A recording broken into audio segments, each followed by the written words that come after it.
Get your blazers, get your trousers, get your ankle socks. Why are you looking at my pits? Don't look at them.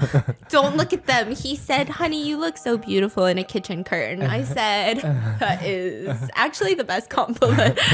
Get your trousers, get your little belts, get those cufflinks. We're going to court, baby. We're going to divorce court. Not us. He's looking at me like, what is happening? Okay. Do you ever think about what happens inside a family court? You walk in, there's a couple getting divorced. They've got their attorneys. They're screaming at each other. And you just know that these family attorneys, first of all, they've seen like the worst of the worst in humanity. That's what they say. They say they've seen the most deprived as divorce attorneys. Are those like ever... No. Oh, okay. No, family court is private. Oh, okay. And this Korean TV show has been blowing up recently because it's basically that divorce court. This Korean TV show has been going viral recently because this is basically divorce court, but televised for the entire nation, for all of the netizens to give their input on this person's relationship, which I can imagine is so insane. And it just progressively gets worse and worse. And this is all Koreans can talk about. Our Korean researchers were like, if you have not seen this episode of this show called Divorce Camp, I don't know what you're doing, because this is the most insane thing that we have ever, like, our mouths were agape the whole time. So it's a Korean court with a divorced couple? It's Korean divorce camp. The way they set it up is a married couple walk into a courtroom-like setting. It's not real court, but it's a courtroom-like setting. They sit on opposite sides, and instead of attorneys, you have like 5 different hosts that are sitting there. And husband brings the evidence, wife brings the evidence. Oh, shit.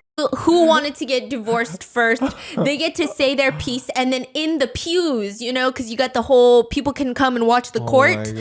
Those are previous couples that were on episodes previously, and it's like, bitch, the two of you yesterday were just screaming at each other, and then today they're sitting and watching this new couple going.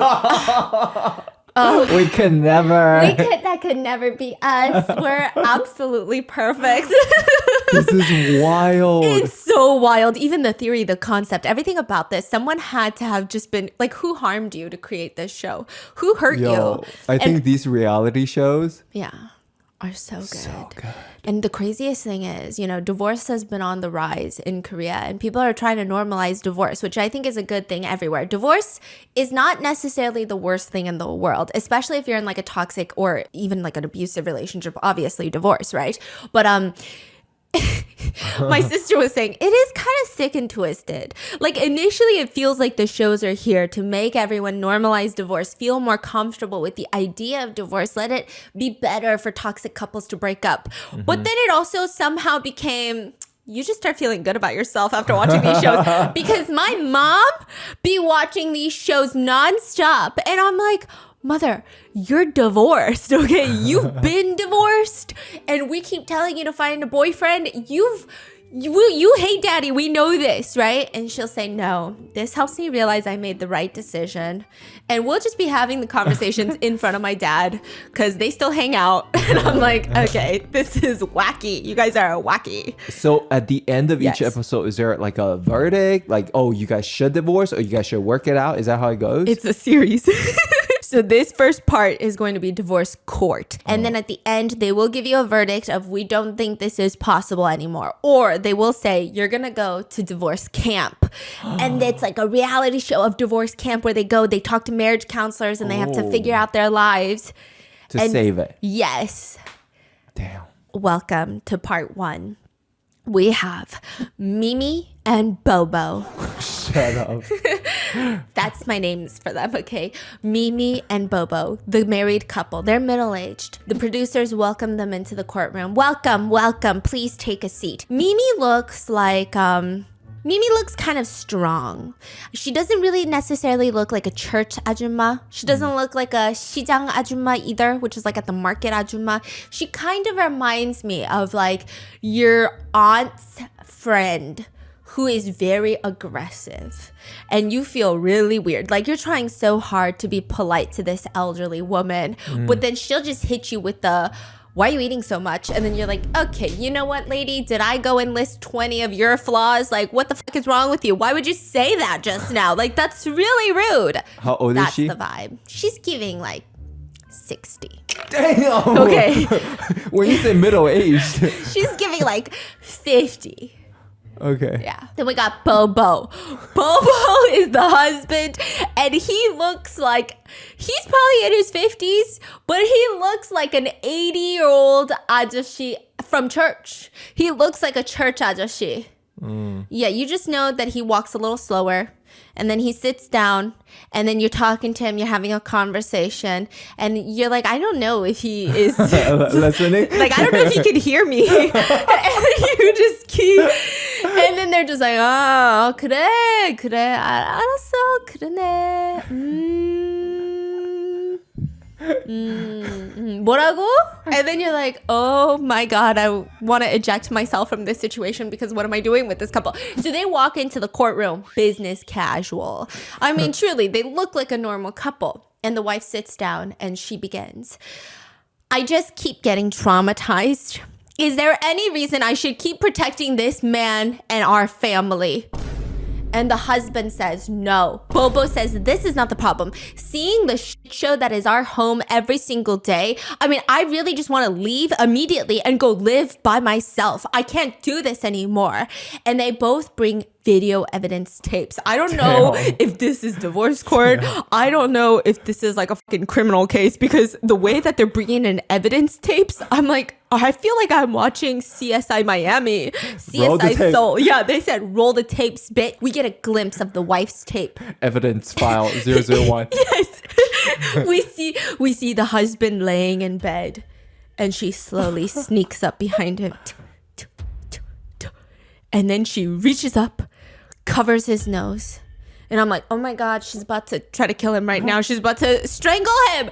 She just puts her finger under his nose and she tells the court, I have to put my hand on my husband's nose like this to check if he might be dead because he could be dead at any point in this given time. Huh? And then the husband. What does that mean? I'm sorry. What does that mean? We don't know. Oh, okay. So then the producers, they're already getting into it. The producers are like, husband, please, can you explain yourself? And he says, I do drink 24 hours a day. I do, yeah. Which is, we're not laughing, but we are laughing because his response is fucking crazy. I will say drinking is a huge problem in Korea. I think alcoholism is a huge problem anywhere, but in Korea specifically, I can only speak on like the Korean culture aspect that I know of. I would say a lot of Koreans I know may deal and like struggle with a drinking problem because it's very normalized in Korea. So it's not actually seen and handled like alcoholism is handled even in the US, which I don't even think is great. Like the way that people push alcoholic beverages on anyone that is of a drinking age. They're like, come on, just drink. You're having fun. Let's drink. And it's like, I just don't really want to. Like, you don't have to make me drink. I'm fun either way. Okay? That's really rude that you think I'm boring. But in Korea, it's like pretty intense. And it's very normalized to see ajashis like passed out on the street. You'll be in like a bar type area and after work, like 3 a.m., you'll see an ajashi laying on the sidewalk. And then the police are like, ajashi, go home to your wife. Like that's how they treat it. So if the tone in this entire episode of this reality show is conveyed a little lightly, that's probably why. So now there's a video clip of him setting up a table in his bedroom, sitting on the floor, drinking soju. Oh. And back in divorce court, he looks a little drunk. Yeah, he does. And he looks like he's over this already. He's in divorce court, he's drunk? Yeah, he looks a little drunk. Okay, he looks like he's over all of this. And the husband is trying to explain to the divorce court attorneys, the producers, you know, it's not even just that. It's not my drinking problem that's the problem. She blames it all on me. The real problem is There's strangers living in our house. There's a strange girl just living in our fucking house. And then we see another clip. And this is just giving us an idea of what we're about to head into. We see this sleep paralysis demon girl just scurry out of the bedroom in the middle of the night into the kitchen. And you're like, who the fuck is that? What the hell is going on? Divorce court is in session. Tung, tung. This is how we begin. So the producers, they've got their files in front of them and they say, let's get serious. Let's get down to business. We've been through 25 different couples this past season. We need to get a move on it. How long have you two been married? The wife says 7 years. Oh, okay. So this is not your first marriage. Are you both remarried? Bobo's like, no, my wife is my first marriage, but I'm her second marriage. And who here is filing for the divorce? Mimi raises her hand. She's so eager. She's like a little student in class. She's like, me? I want to divorce this bitch. That's me.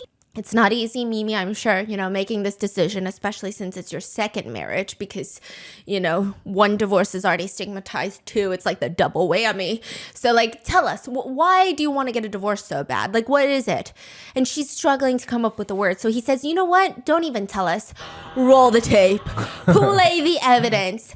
Evidence 1 from the wife's perspective. So this is everything that she has detailed. It's a vlog. They have set up cameras all up in the house. This is what the show does. So they show you a week in their life and the wife gets to pull all the instances where she's like, see, he always does this. He always does this. He always does this. And then compile it down into a 10-minute incriminating vlog of the relationship's worst parts.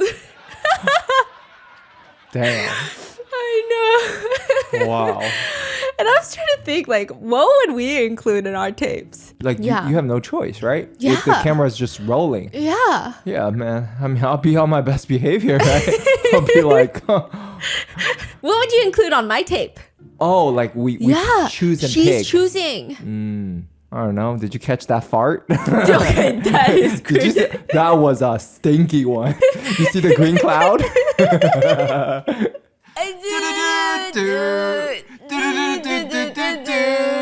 Well, she goes on and she says, this is my compilation. It's a snowy morning, 8 a.m. Husband Bobo wakes up first in the bedroom. They don't even sleep together. Ding, ding, ding. Okay, I do think that separate sleeping is good if that's what the couple likes. I know couples that genuinely have sleep problems or they have different sleep schedules. They like to sleep separately or just to have their own space. They feel like they bond better. But that doesn't seem to be the case for this one. They look like they just can't stand each other. He wakes up alone in the bedroom. Meanwhile, Mimi is sleeping in the living room in front of the TV on a mattress on the floor, and they sleep separately. He wakes up. The first thing he does is turn the lights on in the living room. He walks outside, living room, turns on the lights. Wife wakes up from the mattress what the fuck was that? What the fuck was that? I think that is the worst way. I think that's a way to ruin the marriage. Number 1 is to wake each other up by turning on all the lights. That is crazy. My mom used to do that to me. Crazy. Crazy. Especially with the overhead lights. A lamp, I think that's really sweet and soft. A faraway lamp, Overhead lights is insane. I must have told you, you must wake me up in order for that to happen. Anyway, he turns it all on. She gets up looking at him, hair all crazy. She's looking at him what the fuck was that about? He immediately reaches into the fridge, grabs something, walks back into the bedroom, does not turn off the lights in the living room. I can see why this is in the evidence tapes.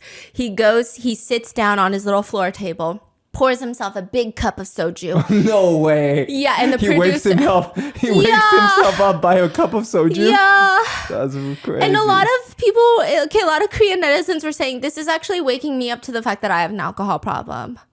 Oh, that's when they realized that they have an alcohol problem. Again, because it's so normalized. Even when the producers are watching this, they're like, oh, he's drinking soju like water. So he drinks a whole cup of soju first thing in the morning. Then he hops back in bed and he lays down and he starts looking on his phone. And you know what this pose has? This is the pose my mom tells every man not to do. This is the pose, okay? She told us this as kids. Okay. She says when there are chores to be done in the house, you don't lay on your back. Okay, you never. What? She said when there is chores in the house and a man is on the couch on his back, divorce, babes. Oh, like you're just like plopping onto the couch or on the bed. It's the body language of someone who's done all their chores. And then you're like, but we got stuff to do in the house, so I don't know what energy that is. He's fully on his back. Not only that, he's got one leg, one knee up, okay? And then the other leg is crossed on his knee like that. You know what I mean? Yeah. You know? So he really looks like the bills are paid, the dishes are washed, the trash has been taken out, which is fine, but those better be done. Is what my mom would say. Okay, that's how my mom said. When there's chores, you don't lay on your back. So that's what he's like, doing. Your mom's saying like it's you. If you want to sit down, make sure you sit with your back straight. Or on the like couch. finish all the chores and then you lay down. I see. You know what I mean? That makes or sense. like she's saying like the worst is when you see couples and the wife is like very busy cleaning and then the man is laying down like all the bills are paid, the chores are done. When it's like, what's going on? Your wife is over there doing that right now. Get up. Okay. So then he gets up 20 minutes later. It's like he heard my mom. But then he goes to just pour himself another glass of soju. And he does this every few hours from beginning of the morning to the end of the morning. He's unemployed. Okay. Okay. Now the wife, she wakes up in the morning and she's looking around. First thing my husband does, wake up, drink. Middle of the day, wake up, drink. Nighttime, wake up, drink. That's it. Now, they pause the evidence tapes. Back in divorce court, the producers are saying, are you telling me that your husband maintains a 24-hour blood alcohol level? Like, this is fucking crazy. Like, is that what you're telling us right now? Like, this is fascinating. They say it's fascinating how much he drinks. And then they even go to see all of his drink stash. They have like a second fridge for all of his soju. He just drinks all day long. He drinks it like water. So now people are getting confused. Back to the evidence tapes. In the middle of the day when he's passed out on the bed, she'll sneak up behind him. Oh, to see if she's okay. She'll just whack him on the head. No, I'm just kidding. She'll just put her hand in front of his mouth to make sure that he's still breathing. He's been taken to the hospital twice because of his alcoholism. So it's getting very serious and he's not doing anything about it. And this is actually quite a serious part of the segment.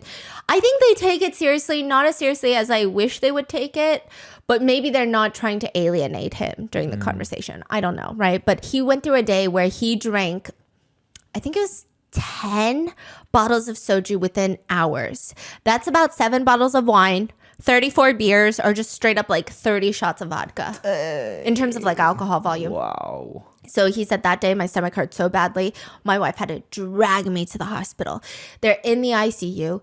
People are telling him, your life is in danger. You could die. And he says, yeah, I'm going to quit drinking. But now in front of the producers, he says, I don't really think I have a problem. Like I can control my drinking. It's just that I like it, so it's not that big of a problem. And they're like, oh no, this man is in denial right now. Now, back to the tapes, we see Mimi stressing out that her husband is literally killing himself by drinking, and she's getting very stressed out about this. But then you see in the next clip that she's taking him to the grocery store to buy him boxes and boxes of soju. So we're like, why the fuck are you buying him the soju if he's gonna die from the soju? And like, what is your deal? And she tells the producers, he's just really fucking annoying when he's not drunk. So like, what the hell is going on? In divorce court, they pause the tape and the producers are looking at this couple because already this is messier than they could have ever expected. I mean, all the other couples that they've dealt with previously, it's like my husband sits on his ass and won't do the chores.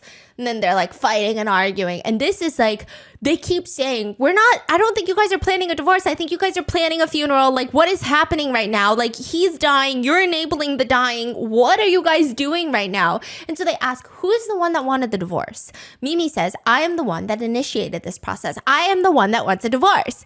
Bobo tells the producers, I think I want a divorce maybe 50%. Mimi stares him down Yeah, 장난해? Which is like, are you fucking kidding me? Right? It's very aggressive. She's offended.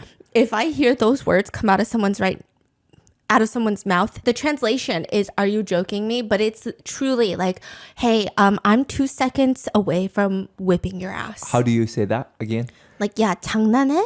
장난해? Yeah, which is like, yeah is like very aggressive you. Yeah. 장난해 is like, are you playing? But it's very, like, you only say that when you're ready to commit a felony assault.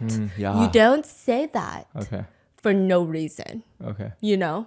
Like, I don't even know think who I'm gonna say that to, but I'm gonna you stored it in your bank. I'm gonna save it for a situation. And so she's like, I am so dumbfounded. I mean, I'm wondering if my husband is in his right mind. I have truly never done anything wrong. This guy is fucking crazy. I want a divorce because he wants to drink himself to death. I've done nothing. And the husband starts arguing over the table. No, there are other problems inside of our house other than the alcohol. So the producers are like, what are the problems? And they roll the tape. And they say, wait, what is that? What is that we're watching right now? So because it's like CCTV footage of their living room, we see a time where neither of them are in the living room. Both Mimi and Bobo are not there. And then another door opens from the other side of the house. Like, we've never seen this door before. And out walks this girl with long hair. Her face is blurred in the camera. And she's wearing a floor-length pajama, like those velvet Christmas pajama dresses. It's more like a towel blanket than it is a pajama. Like what you're wearing. Yes, but like velvet and to the floor. Okay. What color is it? White? No, it's like a dark purple with little cute stuff on there. Okay. Yeah. Okay. And so she's walking out and she looks like she's sneaking around. And the producers are like, what the fuck is this? Who is this person? Why did she just crawl out? It's like a cockroach. Like, you know, would they wait until the lights are off to crawl out? That's what this reminds them of. So they're confused what's going on. And Bobo informs them. Her son, Mimi's son, you know? Bobo say her son? Yeah, Mimi's son, because they've only been married for 7 years. This is not his son. Oh. Mimi's son lives with us. But not only that, he has invited this strange girl, his girlfriend, to come live with us. And she is now crawling out of the woodworks to find something to eat, to find something to snack on. And Mimi starts smiling and she's explaining to the producers, okay, my son is like 30, he's 31, but the reason that he's living with us is because, 3 years ago, COVID hit and, you know, everything started kind of going to shit and we thought he could move in with us and it was not that bad of a deal. So they're asking, okay, so is the husband working? Is Bobo working? No, Bobo's not working. When COVID hit, a lot of stuff happened and then he became ill. So he couldn't work in construction anywhere. And we live mainly off of the expenses with my father's inheritance. My father passed away in 2019 and we're just living off that inheritance. Oh, Mimi doesn't work, Bobo doesn't work. Yeah. So they're like, Mimi doesn't work, Bobo doesn't work. Do the kids work? No. So then we get another clip of the evidence tape. The little cockroach goes back into sleep. And then we see the husband come out and Mimi's back on the mattress. And he's like, can I get $10? It's like, can I get $10? Wait, who's asking? Bobo's asking Mimi, can I get $10? Damn. And he's just standing there like a 5-year-old kid who's like asking his mom in a very bijasa, annoyed way, like, I want to go to the store. I want to buy that action figure that nobody else is buying. Can you fucking buy me that action figure? And so then she goes to her wallet and she's groaning as she's going through her wallet. And this literally is like what we're going to be doing in 3 years with Sophie and Mia. Like, I can just see it right now. They're going to be like, Momo, Panda, give me $10. And then we're going to be like, it's the energy of like when a child is asking you for money, but this is her husband. This is her husband, okay? So then she gives it to him. He goes to the convenience store and buys alcohol. He comes back and just keeps drinking. And Mimi is explaining to the producer, stop the tape, okay? The reason that I let him drink is because he won't eat anything. The only time he eats is when he's drinking. And the only thing he eats, even when he's drinking, is like a piece of dumpling, one tangerine, a slice of like meat. That's it. That's all he'll eat all day. It's like the drink is his main dish. It's his soju. If he's not drinking, he won't eat anything. And so I feel like if I deprive him of drinking, then he's gonna die because he's not gonna eat. So I'm really stressed out today. The producers are looking at him like, you can't do that. You can't do that. Like, this is very serious. This is your life on the line right now. So Mimi is trying to excuse herself. The only reason that I buy boxes upon boxes upon boxes upon boxes upon boxes upon boxes of soju is because I'm just trying to get him to eat. And they're all kind of looking at her like, but we're not going to go there are yet. we saying like she doesn't see the true issue here? She doesn't think drinking is that big of an issue, or? No, it's like he clearly doesn't see the issue, right? Which a lot of people that are struggling with certain addictions don't see the issue. But it's the fact that she complains about it nonstop. Not that complaining is bad. I don't think she should be complaining. I think she should be assisting him. But it's the fact that she's enabling him, but then giving herself a holier than thou excuse. If you actually cared about your husband, you would not do that. Right. So the producers are kind of like, I don't know. We're going to hold off our judgment until the husband's tapes, but it's just a little bit odd. Like, it's an inkling of a little bit of doubt has been sowed in the producer's mind. Because when she walked up in here so full of confidence, it felt like maybe the husband is just in the wrong. And maybe he's the type to be like, she just keeps nagging me and she's just so annoying. That's the vibe the producers get.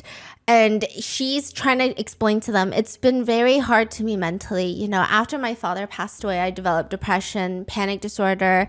So I take about like 20 pills a day. To recover from all of this, I need peace of mind and less stress. But because my husband drinks, I'm under more stress, which made me increase my medication. And it's just my anxiety is getting worse. I've talked to my husband about divorce several times. I even have the divorce papers ready to be filed at all times. I mean, I fight with him. I wake up, but then I feel sorry for him. Like, if I abandon him, where else is he going to turn? He will be ruined. Like, I think he's going to die at this rate. That's why we applied for this divorce camp, to save my husband's life. It's not even about me. It's not even about divorce. It's truly because I need to save his life and I need help with that. And so they're asking, so you still feel feelings for your husband? I mean, I guess it is strange that heaven has arranged for a wife like you to take care of a husband like him. The producers, they're crazy. They're messy for this, but they even point out, hey, you know this producer who looks super fit and handsome because he's like a celebrity, and you are the same age. They're like pointing at Bobo and one of the producers. They're like, Bobo the husband, you and this producer, he's like a talk show host, celebrity. You guys are the same age. Can you believe that? But they look so vastly different. Yeah, they're like, you look 80. He looks fit. He looks handsome. He looks like he maybe has a few cc's of Botox. But that's okay. That's besides the point. Yeah. You look messed up, buddy. They literally are telling them that to his face. They're like, you look 70. That's crazy. You look like look at the way you walk. You walk like you're 80. And I'm like, whoa, what's happening right now? The producers even ask one of the former couples that were just in their spot like 2 days ago. And they say, hey, Mrs. Lee, like, what about you? What would you do if your husband was like this? And Mrs. Lee says, you know, I think I would just look at him and say, I'm going to get more life insurance on you. You can die, but I'm going to get paid. And everyone is just like, okay, so they still have more work to do. Moving on. Let's not ask that one more questions, because that's going to show that our divorce camp is not going well. Okay. So back to the tapes we go. And it's just more clips of the husband drinking. And that's pretty much the end of the tape. And she just says, that's it. I'm here. We're planning a divorce, but also maybe a funeral because he's going to drink himself to death.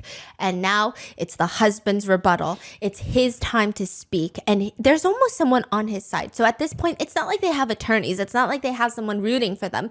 But this one producer stands up and he says, can I just make a confession?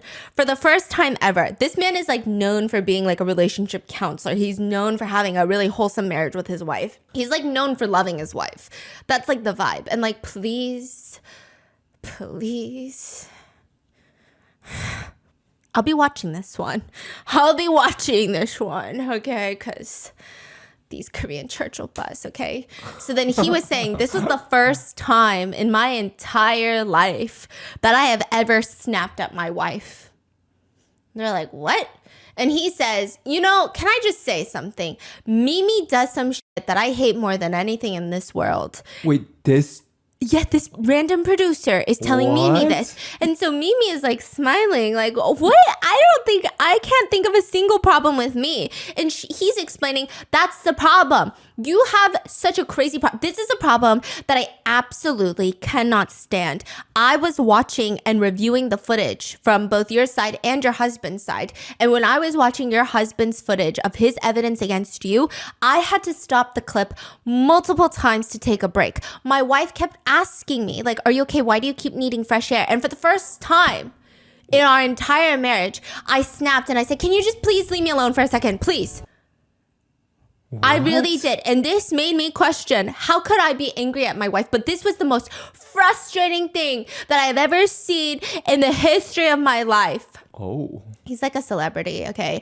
And Mimi says, I've been such a huge fan of you for like 20 years. What do you mean? And she's like, he. She thinks nothing is wrong.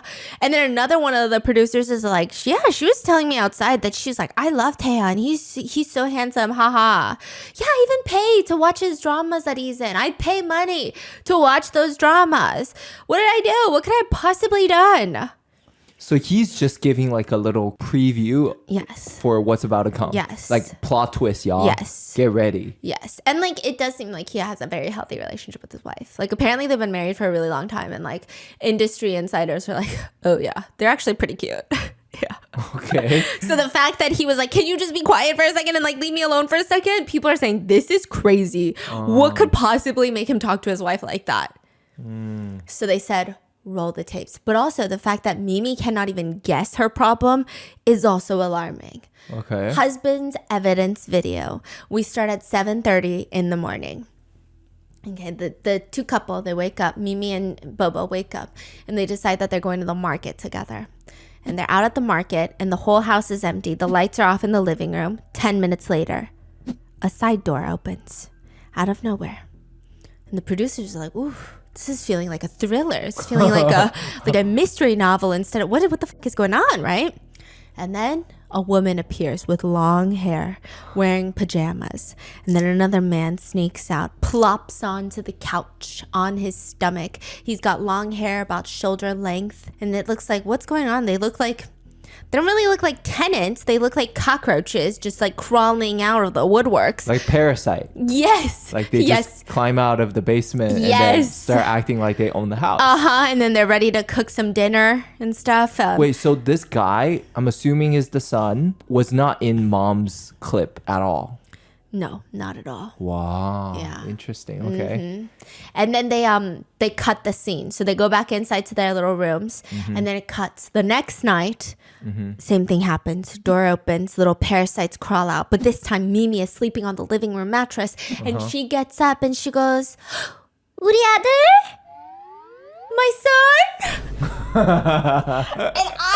I had this whole thing. Okay, we were at the dinner table the other day and we were coming up with theories and we said specifically for Koreans, okay, I don't know about anybody else, okay, but this is my advice to anybody who is dating a Korean boy.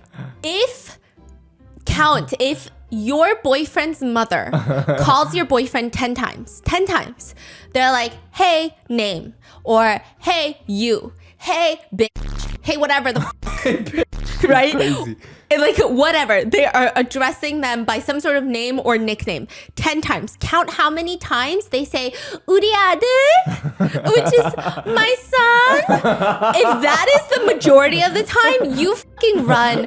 I'm telling you, there's... So like, what's a ratio that, you know, like more than 5 times?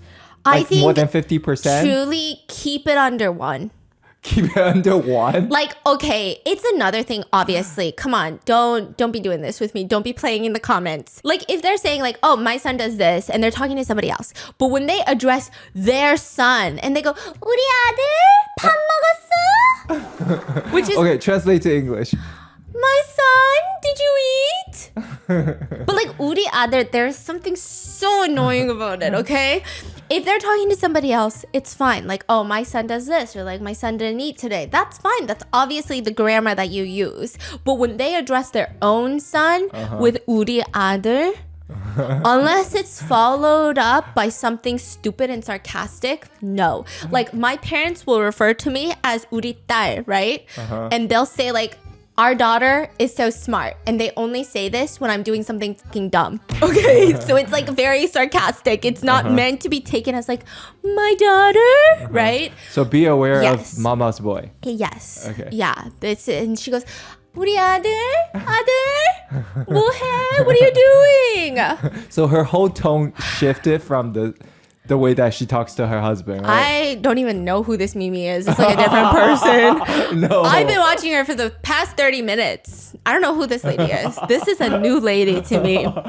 Yeah, and Bobo's sitting there. He's telling the producers. At first, I didn't even know she had a kid. Okay. Wait. Yeah. What do you mean? How long? We were dating for a while. And then later she was like, by the way, I have a kid. But I was already in love with her. So I ended up living with her. And then he moved in.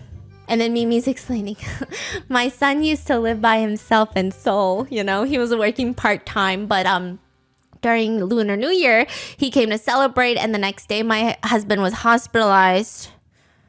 He almost died in the hospital. Fucking dumbass.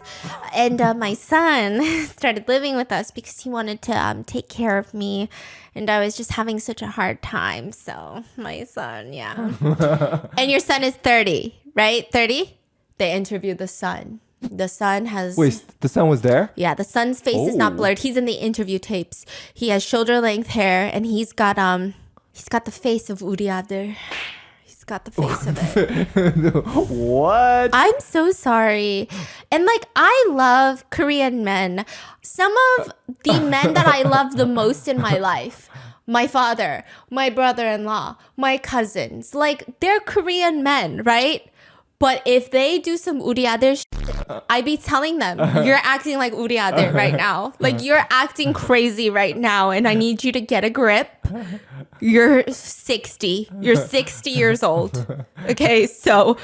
Stephanie's talking about her father. Yeah, I am. Okay. I'm like, my dad is acting like 우리 아들 right now. My dad's acting like my son right now. Yeah, okay. So he explains, I'm 31 and I am Mimi's son and I live with Mimi. And now everyone's looking at the celebrity that said he snapped at his wife. And then he's like, no, let me explain. I'm not upset. Like, this is not making me upset because she married someone else and then brought her son from a previous marriage. Like, that's not why I'm upset. Just keep watching the tapes. So then Bobo's sitting in front of the camera and he's explaining. Then her son brought some weird-ass girl into the house. Weird-ass girl? Weird-ass girl. She's fucking weird. That's crazy. And then she has a blurred face and she says, hi, I am the son's girlfriend and I'm 33 years old. My name is Beep. Yeah. Okay, so the girlfriend is 2 years older than the son and they both live with you, right? Is that what's going on? And the son is also in the camera and says, so my mom just told me, come live with your girlfriend, like your girlfriend too. And my girlfriend said I'd like that, so we agreed. Okay, this is a little weird, but still, it's not the biggest thing in the world. Keep rolling the tapes. The son says, it was actually perfect timing because it was also when I was quitting my job, so just kind of worked out. And the girlfriend says, rather than us spending money on rent and other expenses, you just wanted to prepare for our future. So now we just save money. But do you guys work? No. Huh? Then you're not saving money. Yeah. There's no income to be saved. Yeah. So then the producers are like, okay. Oh, so the girl doesn't work either. No. So the producers are like, okay, I think I get it now. Like why Bobo might be upset when Mimi's full-grown son and the random ass girlfriend are living and mooching off of Mimi, right? But then also Bobo's not working. What's your explanation for that? Bobo explains in the most eloquent way possible, and I think we should all start using this right now. He says, I'm not exactly economically active right now. What does that mean? Economically active, aka unemployed. Okay. Economically active is the craziest shit I've ever heard. It's better than in between opportunities. This is truly the best shit I've ever heard. It's like the fanciest way of saying I am unemployed. So what do you do for a living? I'm not particularly economically active right now. However, I am morally, emotionally, and mentally very active and fit. Okay. which honestly sounds like the dream life. That should honestly be how life is, right?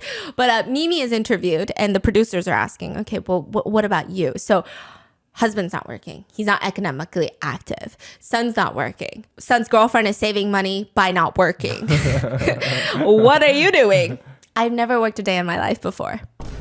Okay, what's happening? So nobody's working inside this house? There are 4 people living inside of this house and none of them work? Is that what I'm getting at? And Mimi explains, yeah, so right now we're just kind of living off of the inheritance that I got from my dad's passing. And how much inheritance did you receive? Did you receive a lot? Like, are you the next billionaire? Are you the next Tibar? Like, what's going on? So we received about 200 million won. Damn. $138,000. Which is a lot of money, don't get me wrong.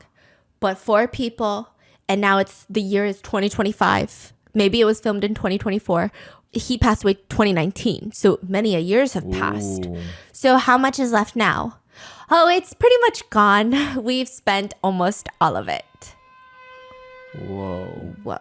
Okay, so that's still a lot of money, and I'm sure your dad left that for you to be comfortable, but because you had 4 people unemployed and living on it, it just dwindled down, right? I mean, this is like the movie, the producer is saying, this is kind of like the movie, and then he stops talking because he feels uncomfortable, and Mimi smiles and says, Parasite. And he says, you know what? I was kind of hesitant to say the movie title, but now that you said it yourself, yeah, it's exactly like the movie Parasite.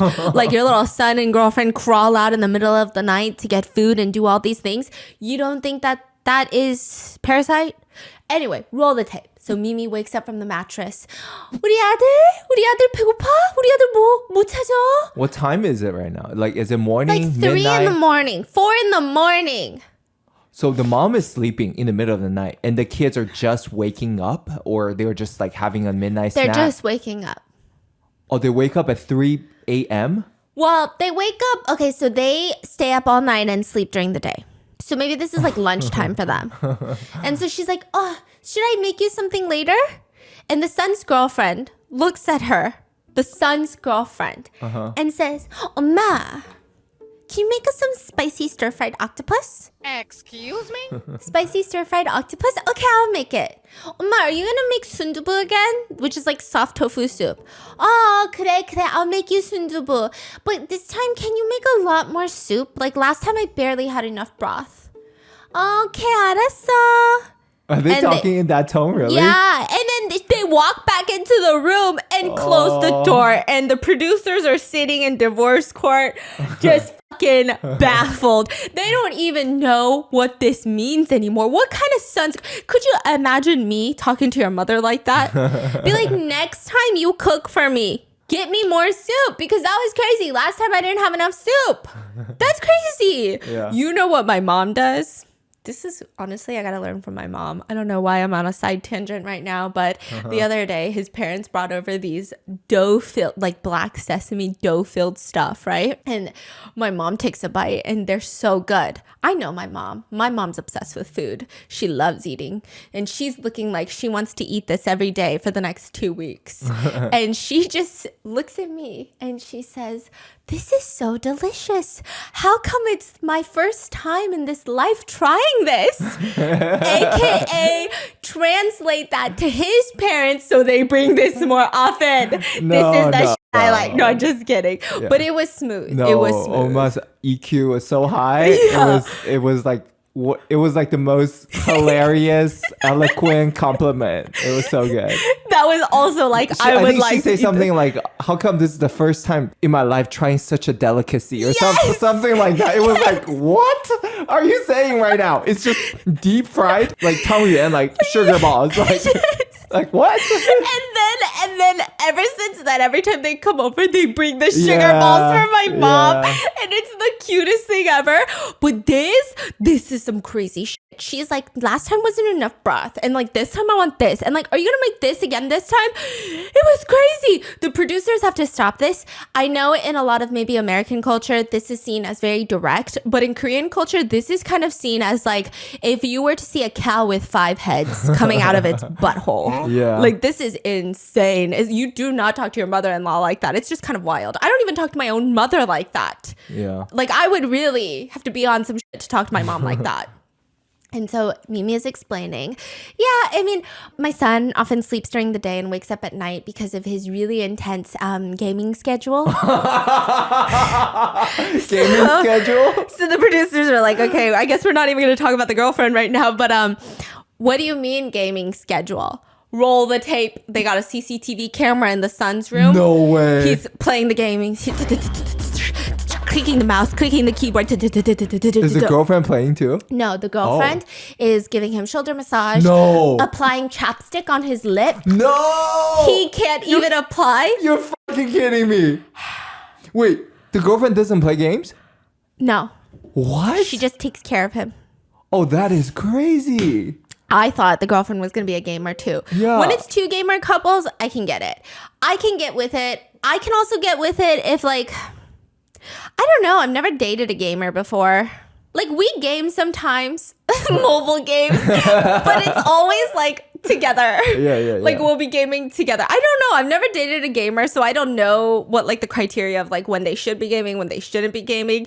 But like, I would never be applying chapstick on a gamer. That's crazy. Like, you gotta be, I don't know, you gotta be like a faker level shit. You gotta be bringing in millions of dollars for someone to sit there and apply chapstick. Like, Yeah, that's crazy, no? Is that not insane? Yeah.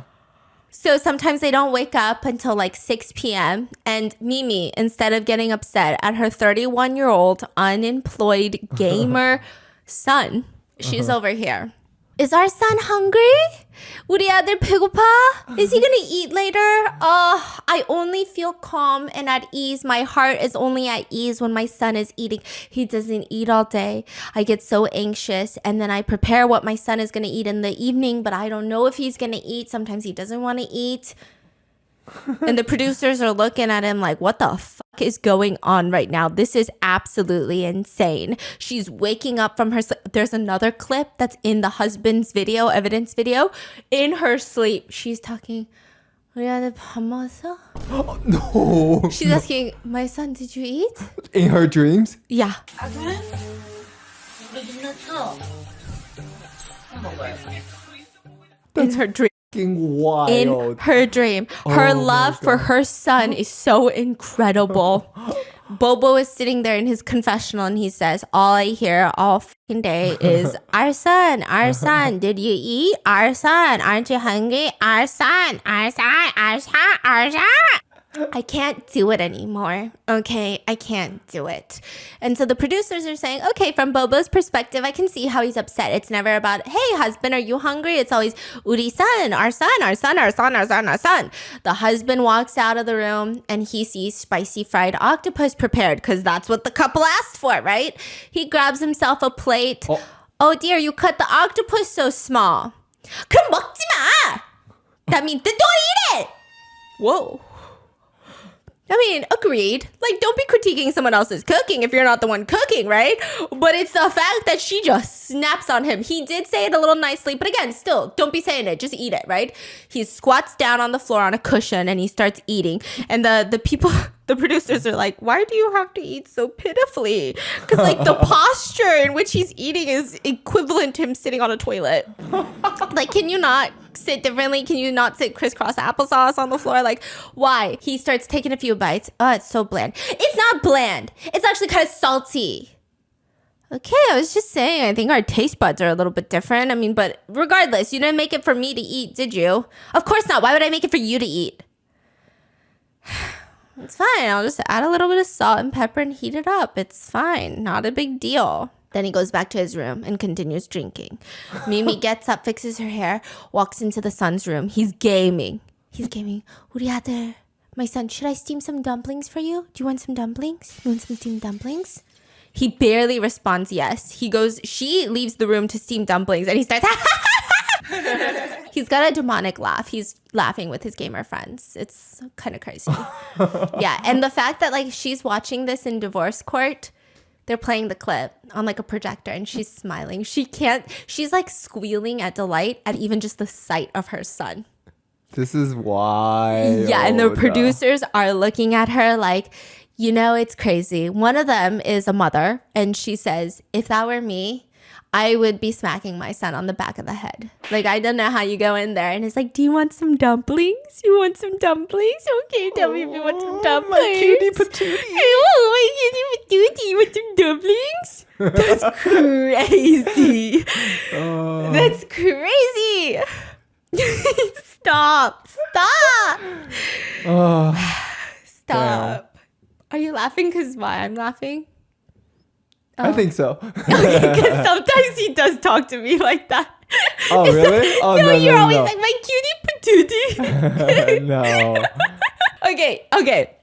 So this 31-year-old does nothing but play games. And she brings the dumplings and she goes, 뜨거워, it's hot. Be careful, it's hot. And then she leaves the room. And then she comes back in. Wait, did you buy cigarettes? She's talking to the son's girlfriend. Did you buy cigarettes? Do you have cigarettes? And now the producers are throwing their hands in the air. Does a mother have to buy cigarettes for her unemployed child as well? Like, you got to prepare the food. You got to provide the housing. You got to pay for everything. And you have to go run errands and buy cigarettes. Like, imagine a unemployed 31-year-old and the mom comes into the room. Do you need more vapes? Do you need another e-cig? Like, what do you need? What flavor do you want, honey? Sweetie, what flavor? What should I buy? Everyone looks exhausted watching it. Like, it's so topped up. Like, I can't watch it anymore. My heart is about to explode. Like, what do you mean? But Mimi defends herself in front of everybody. She says, honestly, just looking at my son, he is precious to me. Like, how could I make him do anything in life? If someone looks at him while he's walking by, I don't want them to look at my son. Because there's a Korean saying, like, if you look at something too much, it wears down something precious. And she says, I don't want him to be worn down. And then By someone looking at him? Yeah. And she says, I wouldn't even trade in my son for like Choi In-sung, very famous Korean actor.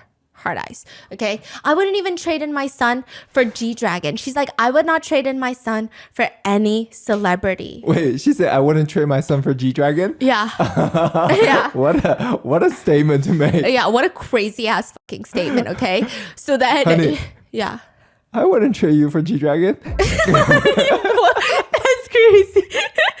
You know what? That's actually a very valid statement. Yeah. That's actually a very healthy statement. Imagine the mom says, yeah, I would trade my son for G-Dragon. But I feel like a lot of moms would. Really? That's kind of wild. That's also very bad. No? Like, Yeah. yeah. But like, I know. But like I know more what you- normal. Yeah. I wouldn't trade you for G-Dragon. Thank Anyways, you. I carry wouldn't on. trade you for G-Dragon. I don't know how G-Dragon comes up, but you'll see how he comes up. Like, he specifically comes up, okay? So she even tells this to his son while he's sitting there playing games. He's drinking coffee, and it's like in a sippy cup, like a straw. He's got a big-ass straw coming out of his coffee cup. Sipping the coffee, playing his little games. He's got What one is hand the on the girlfriend keyboard. doing? She's on the bed. Just on her phone? Yeah, she's just wrapped up in like a burrito blanket, like just swaddling herself on her phone. Then she'll get up, put chapstick on his lips, give him a little kissy kiss on the cheek, and then go back onto the bed, basically doing nothing. He's drinking coffee, the girlfriend's on the bed, and the son says, don't lie, mom, you would trade me. And the girlfriend thinks it's whole funny, okay? She's laughing. No, you should trade him. I'm mad. Like, you should trade him in for Choi In-sung. Again, another top celebrity. Not only is he a top celebrity, but he recently bought his parents an apartment in the Lotte Tower, which is like where the Signal Hotel is. Yeah. Very expensive building. And he bought it for his parents. So she's saying, like, if you trade him in for this celebrity, he treats his parents so well, you're going to be treated so well. Like, you're going to get an apartment in the Lotte Tower, right? No, I wouldn't trade him in for anybody. Even the son's girlfriend is like, I think Choi In-sung would be better. And she looks at the mom, and the mom is staring lasers into her. She could cut right through her heart and her soul and her intestines. No freaking way. Just kidding, Mama. If you talk like that, I'm never going to cooperate with you again. Oh, she's mad. She's mad. Mad. Okay, I'm sorry. You're right. Who could compare, right? My boyfriend is the most beautiful boyfriend in the world. But Mom, what about G-Dragon? What about G-Dragon instead of Choi In-sung? I wouldn't even trade my son in for 10 G-Dragons. Oh, damn. The producers in divorce court, they pause the tape. Pause the tape, bitch. Okay, G-Dragon, come in. Yeah. Come in right now. Come in right now. The producers, they have a moment of silence. And honestly, the first words uttered are, what even is this conversation? Like, I have never witnessed such a conversation. Like, who even has a conversation like this before? And the husband is looking at them. Bobo is like, see, this is what I have to live with. This is not fucking crazy. One of the producers says, honestly, I think the girlfriend is also part of the problem. Mimi's no, but this is truly how I feel. I wouldn't trade my son in for Choi In-sung. I wouldn't trade him in for G-Dragon. I wouldn't trade him in for anyone. To me, my son is the best, the most handsome, the most beautiful. I wouldn't trade him in for anyone. I mean, I could trade in my husband for anyone. I would love to trade in my husband. The divorce producers, the show producers, they calm Mimi down and they say, don't get worked up. No one's asking you to trade. So don't worry. No one is suggesting you trade in your son for G-Dragon or Choi In-sung. You know, don't worry. You can sleep at night knowing that your son is safe. You're not going to wake up one morning, go into his room, and suddenly it's G-Dragon in there. You're fine. It's okay. And then the other investigator is laughing. The other producer is like, but she did say she'd trade in her husband. No one wants that either. You know, no, she's not going to wake up in bed and it's suddenly Choi In-sung, you know. Don't worry. Don't you worry. No one's asking. You're getting very defensive and stressed out. Like, Mimi is working herself into like a cardiac arrest right now. Her cortisol levels are through the roof at the idea that her son would be G-Dragon. And all the producers are like, can you believe this right now? Can you fucking believe this right now? This is crazy. And they say the whole title of this episode is Kangaroo Couple.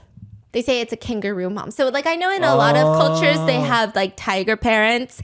In the newest thing... Kangaroo is good. In Korea, is a kangaroo mom. Oh, my goodness. That is good. Because you put your baby in your pouch. And sometimes... And you really called a kangaroo mom when that baby is now a full-size kangaroo.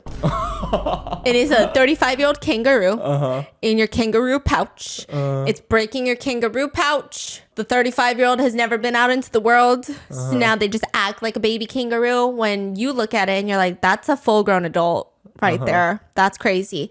So they're saying not only in her pouch is her husband, but her son and her son's girlfriend. She's a mom with 3 kangaroos in her pouch.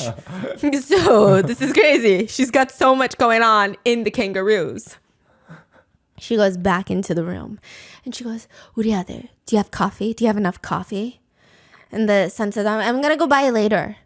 And there's an empty coffee cup on the gaming table. She walks back outside onto the living room. She's like really stressed about this. She sits down on the mattress and the son's girlfriend joins her. And he says, our baby just said, I'm dying of thirst. Wait, he said? The son's girlfriend says, our baby to the mom. Oh. That's like me going to your mom and referencing you. Wait, can you say that in Korean? What's our baby in 우리 Korean? 애기. 우리 애기. Like, imagine I call you our baby to your mom. Okay, but 우리 애기. Okay, got 우리 it. 애기 is crazy. Is it? Oh my God. What if I start talking to your mom and be like, 우리 애기? So that's different. Oh, is that cute or is that cringe? I guess in the context. Okay, it works because my parents consider me the maknae, I guess. So like my dad likes to think that I'm still a baby. Yeah, and I'm like, you know, that's really crazy that you say that because I am actually worried about you. Like me and my sister are worried about you. And anytime you don't answer the phone for 24 hours, we're like sending out a search party. Like we are now the new parents. My mom, she'll get into like a fender bender sobbing.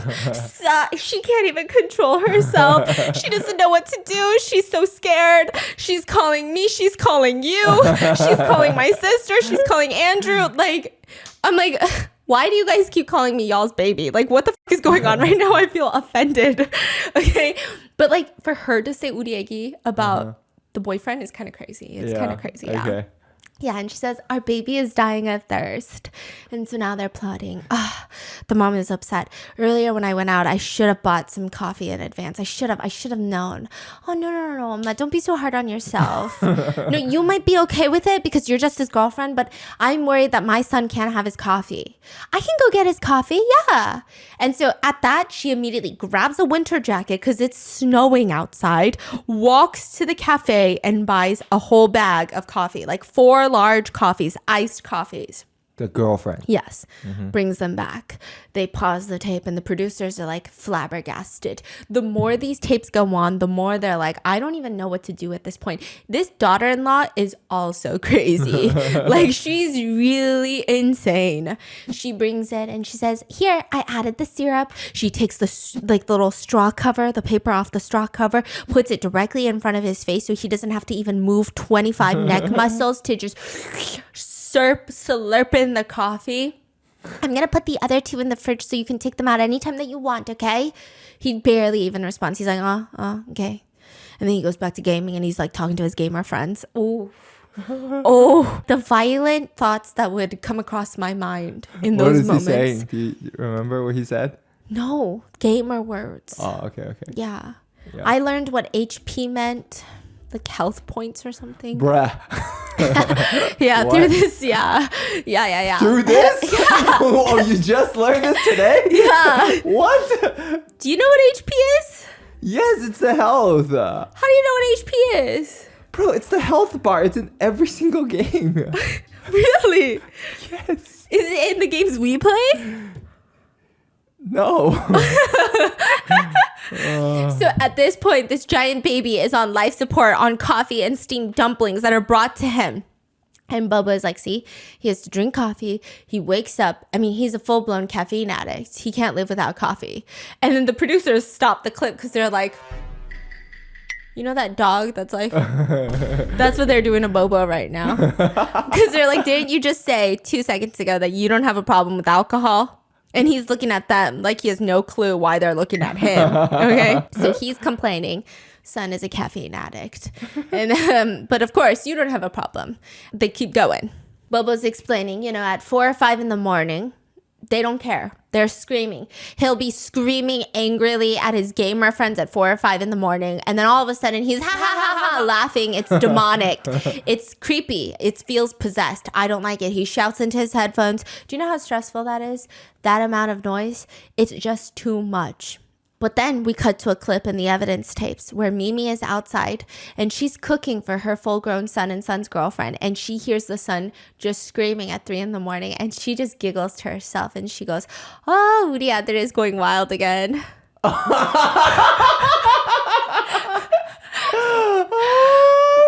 My cutie patootie is so cute. My cutie patootie. Cutie patootie strikes again. Yeah. And so she's explaining to the producers, no, it's because our son dreams of becoming a professional gamer. So he's practicing very hard. And every single, my husband just can't understand it because he's way too young, obviously, to understand the e-game sphere. But in the e-gaming world, you can make a lot of money. Esports. In the esports world, you can make a lot of money. Which, don't get me wrong. Koreans know how much money you can make in esports. They have a crazy, team. Uh-huh. Yeah. Yep. What's their team called? I don't know. All I know is Faker is in there. There's a lot of Korean pride, right? Oh, yeah, T1, I think, or something. We talked to, sorry. Or something. Or something, yeah. Something like that. No, they're literally insane. I know nothing about games. That's my problem. I don't say that. Wait, does that come off condescending? I'm not trying to be condescending. Guys, gamer guys, don't flip out. I'm so scared of you guys. She just learned HP today. Yeah, I just learned HP today. That's like me saying the NBA or something. It's not that I don't think that they're 50 million times better than me, smarter than me, more successful than me, and better at everything than me. Okay? I just don't know anything about sports. Yeah, no, Esports, but Stephanie knows physical nothing, sports. but she's very proud. I can contest to that. Yeah. She's very proud. Very proud. When they recently won whatever that was that they won. No, hold on. But that doesn't matter. Hold on. You were proud. No, hold on. They won something crazy. And then they were on a magazine spread. And then it was They look cool as hell. Yeah, Yes. they were all wearing suits and shit. And then all the Koreans were like, fuck yeah, Koreans dominating the esports. And then I was like, ooh, Koreans dominating the esports. I don't know what's going on, but I'm proud to be Korean. And then some new Korean news will show up. And I'm like, oh, damn it, why? Why did we have to go and do that next? Okay, can we not just be cool? Okay, but the producers were explaining that they were talking to T1. And they were talking to Faker, actually. And they had interviewed him before. And he said, a lot of people are trying to use theirs. They're not saying this, but I'm sure like the producers brought it up. Like I'm sure now that esports is gaining a lot of attention, there's a high possibility of gaining a lot of financial and fame from being a successful esports player. Now people are using that. No, ma, I'm just going to game because I'm going to make millions of dollars one day. It's like now an excuse to game, right? And so Faker and the other teammates were saying, to be a professional level gamer, at the very least, you need to be the best in your region. So like major city and major region, because they go by regions, by middle school. Damn. So if you're not that, like, I mean, 31, which is how old Mimi's son is, most professional esports players, unless they're exceptional, they're usually retired by that point. But 우리 아들? Yeah, 우리 아들? is different. 우리 아들 is different, yeah. Yeah. 우리 아들 is different. Yeah, that's exactly what Mimi says. So they tell that straight up to Mimi, and her lips go thin. And she says, I know not everyone can become one. I know that. But our son is really good at games. He was one of the best in our, Faker said the region. So think like Seoul and surrounding areas. Yeah, she said in our cul-de-sac, basically. She said in this specific region, in this area, in this city. It's literally like in our neighborhood. He was actually, since he was young. Bro, in this house... He's been killing that. He's actually the number one in this house. So he did it since he was young. He's been playing games. And so Bobo is sitting there so exacerbated. Like, what's with these young people? Anyone can see and take one look that a 31-year-old is not going to become a professional gamer. Like, please think and say stuff that makes sense. And then Bobo, he in the evidence tapes, I don't know why he randomly decides that he's also the cleanliest person in the house. He gets up from his bed, grabs a roll of duct tape, and starts duct taping the son's girlfriend's long ass hairs from everywhere. Or like picking up hair from the floor. And he says, she's so dirty too. And every time I walk into their room, it smells dingy. It smells disgusting. It smells like cigarette smoke. It's just horrendous. And then she leaves her hair everywhere in the restroom. It's just a mess. I mean, look at how much hair is sticking to my tape. One time I told her, you lose all your hair. You got to do something about it. You got to pick up your hair isn't this dirty? And she said, so what? Yeah, and then he's explaining this, and everyone turns off the thing, and they look at Mimi, and she goes, 니나 잘해, 니나 잘해. Which means, worry about yourself. Worry about yourself, bitch. Don't be worrying about my son and my son's girlfriend. Worry about yourself. These are some crazy Korean words. I just want to say that, okay? And she explains, look, my kids are not like other kids. She's grouping in her son's girlfriend as well. My kids don't go out. They don't get drunk. Like you, Bobo. They don't do any of that. They don't cause trouble. They don't like to do drugs. They're just gentle. They like to stay home. From my perspective, looking at most 30-year-olds these days, I don't understand why my husband is complaining about them. They're good kids. Huh? Kids. They're good kids. The producers are asking if maybe that's why that they're not doing anything. Like, what do you mean? Is this why they're not successful? Because you baby them so much. Then we cut back to the evidence tapes and we see the son's girlfriend asking the mom, 엄마, do you have 10,000원? What's that? Do you have $10? Oh. Whoa. And she says, I don't know how much is in my wallet right now. She grabs her wallet, opens it up again, like how we would treat Sophie and Mia, except they're 5. Okay, they're 3 and 4. But these people are 31! 33! She grabs her wallet and she's scrolling through how much money she has. And she says, oh, I didn't get much cash from the bank. I only have $5. She starts stomping on the floor. Oh, it's not enough. This is the son's girlfriend. They pause the tape and the producers are speechless once more. What is happening? How can she act like that? And then they look at each other and they say, you know what the crazy thing is? Your son's girlfriend would probably kill it in the job market. Like the kind of nerves that she has, like the balls of steel, the way she goes against societal norms to get what she wants, the way that she can blatantly ask for money, she could kill it in sales. They are saying that? Yeah, like if she were to work, she'd be making good money. Like I can't do that. If I'm in sales, I'm like, I don't want to push them on this decision. She's like, give me money. You need this. Give me the money right now. Whoa, this is crazy. They say she needs to work. She would do really well. The producers ask, I mean, are you going to live with your son forever? And she says, for as long as they want to. I mean, it seems like they want to forever because they're benefiting from it. What if they decide that they want to be independent and they get married? You're going to live with them even when they're married, which it's like a big thing you go off once you're married, right? And she says, no, I mean, I would buy them a house. How would you buy them a house? You don't have money. And she says, by any means possible, I would try to find a way and I would buy them a house. And now the husband is just rolling his eyes. And the producers are like, I can understand why you're upset because you're banking on her to keep you alive, but she's spending all of her money on keeping the son and the son's girlfriend alive. So like, we get it. You know, everybody's upset. And Bobo's looking at them like, what the fuck? I thought you guys were on my side. What is happening right now? What the fork is happening? He's just speechless.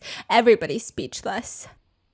Even when they go to the market, the wife, Mimi, she knocks on the door. And this is in the husband's evidence tape. She's like, knock, knock. They open the door. And she's like, do you guys need anything from the market? The son's girlfriend says, Oma, can you buy some caca? Okay, he's laughing because he knows what caca is. Caca is truly what infants and toddlers refer to as snackies. So in the English version, it would be snackies or yum-yums. She is 33 years grown. And she says, Mommy, can you buy some snackies while you're at the market? So then Bobo is standing like, what the hell did she just say? They go to the market. They don't have money. They're buying fruits. All the fruits that Uriader likes. Fruits are so expensive in Korea, especially strawberries. Oh, yeah. Fruit is basically lobster covered in gold. Yes. And they're getting strawberries that have its own bed, that have its own seat. You know what I mean? That is crazy. Yeah. Like they got their own little cushions. Each strawberry has its own seating arrangement. She's grabbing boxes of those. And he's looking at her like, really? You're going to buy those? And she says, 우리 아들 딸기 먹어야지. Our son needs to eat some 딸기. Strawberry. Yeah. Yeah, and so Bobo's looking at this like, this is absolutely ridiculous. And the producers are genuinely asking Mimi, why don't you let your son get a job? Like, what's the problem with a job? Why don't you want him to have a job? And she says, well, there's not many jobs in the area that we live in. Like, we don't live in Seoul. Okay, they live kind of outside of Seoul, but they can take a bus to Seoul. So they're explaining a lot of people don't live in Seoul and they work in Seoul. Like, you just take a bus, you take a train to Seoul. There's buses from your area to Seoul. It's not that hard. And she explains, well, it's because we actually didn't live here for a really long time, so we don't really know exactly how the buses work. Okay.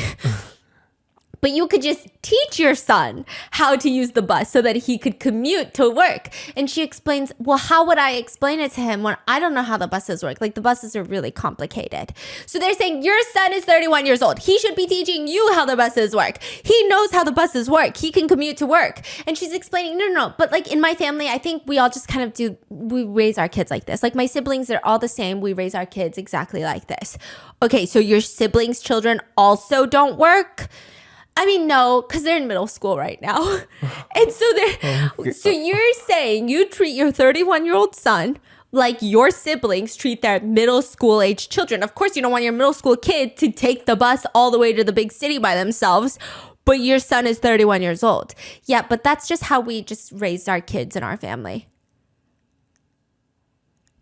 Yeah. This is crazy. She's in denial, huh? Yeah. Everyone is getting so 답답해. They're saying things like 통화가 안 돼. Like it doesn't. Yeah. No conversation can be had. No communication can be done. It doesn't make sense. So she has no plan when the inheritance runs out. They're just she thought about maybe opening up an unmanned coffee shop. So in Korea, they have these unmanned stores where you don't have to work in there. Everything is done by CCTV and you have to pay. You go in and it's like a store, but you have to pay before you go out and then they'll find you if you don't pay. And the producers are asking, do you know anything about running a coffee shop? Do you know the number one business that opens and closes the most in our country? Cafes. She said, I didn't know that. And they're like, well, if you didn't know that, how are you going to open up a cafe? You're going to fail. You can't just say, I didn't know that. But that's just how it's run in her family. Yeah, exactly. That's just how her siblings do it. Yeah. You know, and if anything, the energy of her uri ader is going to get her through the hard times. So it's going to be okay. They could just put a picture of uri ader on the front instead of G-Dragon and be like, uri ader visits this cafe. You know how they have the celebrity signatures? Yes. It's just uri ader signature. Exactly. Yeah. She could just do that, you know? People would be flocking to the store for sure. Number one player in the house. Exactly. And the husband has a few more clips that I'm going to sum it up. It's basically the same things that happen over and over again. It's anything for the son. So he invites his niece over, who he does have this kind of lore backstory of how he drinks a lot because his brother passed away in an accident. And it was like a very sudden and abrupt death. His daughter, which is his niece that's now coming to visit, was living with him and their mother for the longest time. So she's almost his kind of... daughter is his... Oh, the brother's daughter. Yeah, is kind of almost his daughter. But he also feels like he's failed her in so many ways. He doesn't live up to whom his brother could have been. And now he's got all these problems to deal with, the loss of... And then he lost his mom. And it's just been a spiraling deep dark hole. He lost his brother, lost his mom, and then he got into a work accident. He can't work in construction anymore. He used to do scaffolding. He took a lot of pride in his work, and now all of that's gone. They won't even pay him any insurance money for the accident. He just can't work. He can't do anything. He's bored all day. He has no goals, nothing driving him towards anything. Anytime he talks to Mimi, she's screaming at him. Anytime he goes out, he's getting screamed at by not only the son, but also the son's girlfriend. So for example, the niece came over one day, and this was really sad. He waited all day for the niece to come over, even in the middle of the day. And like, this makes me want to go visit people more often. Like, go visit people, especially like grandparents. I don't know, I'm going to cry. In the middle of the day, Mimi comes in and is like, are you going to eat? And he's like, no. What time is it? No, I'm going to wait for my niece to come. I'm going to wait for my niece. It was really sad. He's just like all day. Oh, I got to wait for my niece to do this. Oh, I'm going to wait for my niece to do this. So then she finally comes. They sit down and they're grilling pork belly and they're eating on the floor. And he's like grilling the meat. He's cutting it. And the son's girlfriend is yelling at him like, can you not cut it so big? Like, our baby can't eat it when you cut it so big. The son, she's talking about the son, the 31-year-old son can't eat the pork belly slices. And he's like, what? Then you cut it yourself once I give it to you on your plate. And then she goes, why can't you just cut it smaller? If you're already cutting it, just cut it smaller. Mimi takes the son's girlfriend's side and starts screaming at her husband in front of his niece saying, like, why are you doing something you never do? Like, stop acting like you cut meat around here. You never do stuff like this. And suddenly your niece comes and you want to act like you're this like, oh, provider. Like, stop cutting the meat if you're not the meat cutter. Yeah. Dang. How old is the niece? Around the same age as the son's girlfriend. Dang. Yeah, and the niece is just like shocked. And she's trying to explain like, well, if he wants it smaller, it's very easy for him to cut it himself. It's not a big deal. Yeah. And the son's girlfriend gets so upset. She gets up in the middle of the dinner and walks away, slams the door shut in the room. Being pissed at the niece. Yeah. Wow. And then the son leaves. He comes back out. He's looking for Advil because the son's girlfriend's head hurts. Bro, my head hurts. The netizens are all commenting, my fucking brain hurts from watching this family. They say the crazy thing is, usually like you hear in Korea horror stories of like dads predominantly dealing with alcoholism and then they turn into a different person when they're drunk, and like perhaps it's borderline abusive, sometimes just like downright abusive, right? So you hear those stories. And so a lot of the times what netizens were trying to say, I'm just giving like cultural context for why they're saying stuff like this. They're saying typically it's the person who's drinking who's the problem in the family. Like their drinking is the problem and therefore they are the problem in that moment, in that present moment. But they're saying in this family, he's like the most normal one. Like, this is crazy. This is crazy. Everybody else is so much more toxic, so much more abusive. Not saying that if you struggle with an addiction, you're toxic and abusive, but I think a lot of people have dealt with fathers who drink and then get toxic. So they're saying this is fucking crazy. So she goes off. He brings headache medication. The husband is so confused, and he's also upset that his wife is not taking his side. So then he goes into the room. He's upset, and now the niece leaves because it's awkward. She doesn't know what to do, and it's just Mimi in the living room. And then eventually the son's girlfriend comes out, and they start whisper shit talking the husband. So the wife is shit talking her husband with her son's girlfriend. This gotta be a divorce, right? Yeah. Like there's no, okay. He comes out and she's like, what do you want now? She's like screaming at him, and he's like, what is wrong with you? Like, why are you talking me with her? She's not even your daughter-in-law. She's technically a stranger to the family. What's wrong with you? And that's pretty much most of their tapes. So end of the husband's evidence tapes. And the producers are really distraught by this. Like, this is almost, I don't know, this is pretty bad. This seems like it's as bad as it's going to get. And they ask Mimi, did you even scold your son's girlfriend about what happened just now with the whole barbecue thing of like why he was cutting the meat? Like, that's a very rude way to talk to an elder, let alone your boyfriend's stepdad. And she's like, yeah, of course, I scolded her. They played the tapes. She never scolded her. All she did was talk the husband. And she's in such denial. She refuses to listen to anything that is negative about her son or her son's girlfriend. It's the strangest thing in the entire world. This whole family is on the brink of a catastrophe. That is what the producers say. Like, we don't know what's going to happen. The kids are giant babies. Everybody's a giant baby. Nothing's going right. So what do? The worst part is, and this is the part that the celebrity producer was getting upset about, Mimi discloses that her son had a virus as a kid and he had to go into surgery. 80% of one of his lungs is unusable, but she still buys him cigarettes. He should not be smoking. So they ask, why are you buying him cigarettes? And she says, because he's going to buy the cigarettes regardless of if I buy the cigarettes. And I don't want him to go out in the snow and slip and fall to go to the store. Yeah, damn. Yeah, so every crazy. single person in that courtroom is mouths agape. The other couples that the K-netizens were dogging on 2 episodes ago, K-netizens are apologizing. They're like, we take that back. You're actually pretty healthy. Like, you're actually fine. Like, this is insane to me right now. But for some reason, somehow, the court decides if both of them want to put in the work, they are going to admit them into the divorce camp. Oh my goodness, really? The verdict is, it seems like they still have some love for each other. They can save each other if they go to divorce camp. You know what I think? Wait. They see love? You know what I think? I think they want some crazy moments in divorce camp. I think they see an opportunity and they took it. Exactly. So they say, so with that, court is adjourned, and now they are headed to divorce camp with the 2 other couples that are also going to divorce camp.